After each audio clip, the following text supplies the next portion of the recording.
your local library is growing. I'm Jill Horner. This is Comcast Newsmakers. With me this hour is Linda Beck. She's the director of the Indian Valley Public Library. Thanks so much for being with us. Thank you.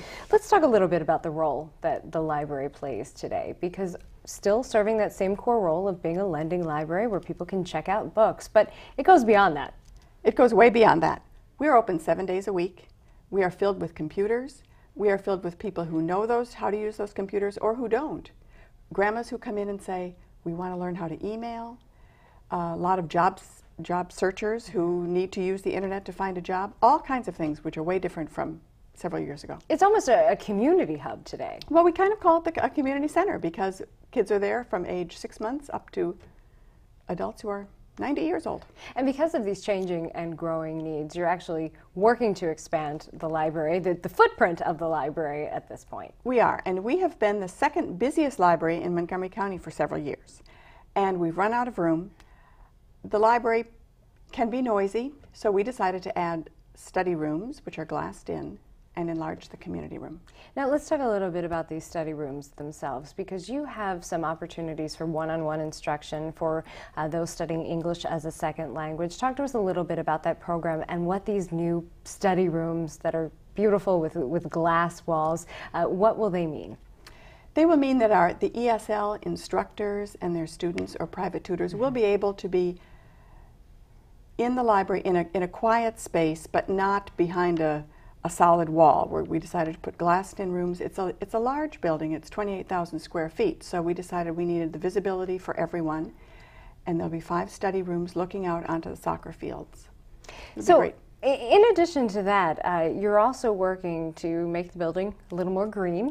You're having a new roof. With our architect, Phil Ledrock, we're adding a green roof on top of the new addition, and there will be succulent plants on top of the green roof.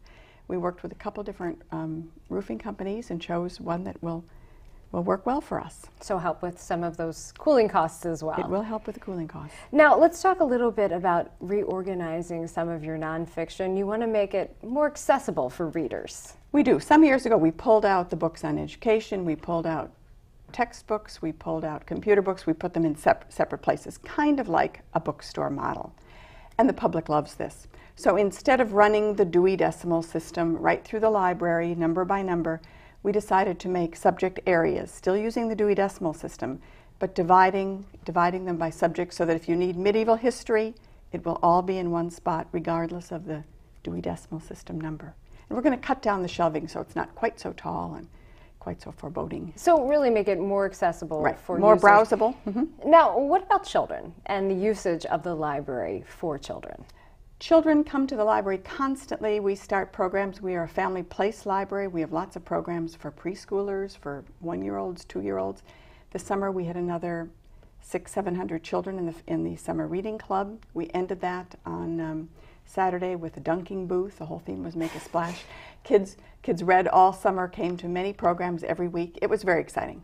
Now, in addition to that, you're looking for people to get involved in any way they can, and you're also undertaking a capital campaign. You're halfway to your goal, but how far do you need to get, and how will this money be used? The money will be used to help pay for the green roof, to help buy a square foot of the library, and to help with some of the furnishings in the new addition. But we are halfway there, and we're continuing on. Now, how can people get involved with the capital campaign? People can contribute directly to the library, either on the library website, which is ivpl.org, or by calling the library, and we'll send you information. That would be great. And is there a timeline in place for the project? Well, the project has started. We hope to be done by Christmas time, and we hope to have it all paid for by then. All right, and that's the goal, for people to actually get involved. In just a few seconds left, but the changing role of the library, does that make it more demanding? It makes it more exciting. Yeah. We're all very excited about it. It's a great place to be. All right, well, thank you very much, Linda. Thank you. We've been talking with Linda Beck. She's the director of the Indian Valley Public Library. I'm Jill Horner.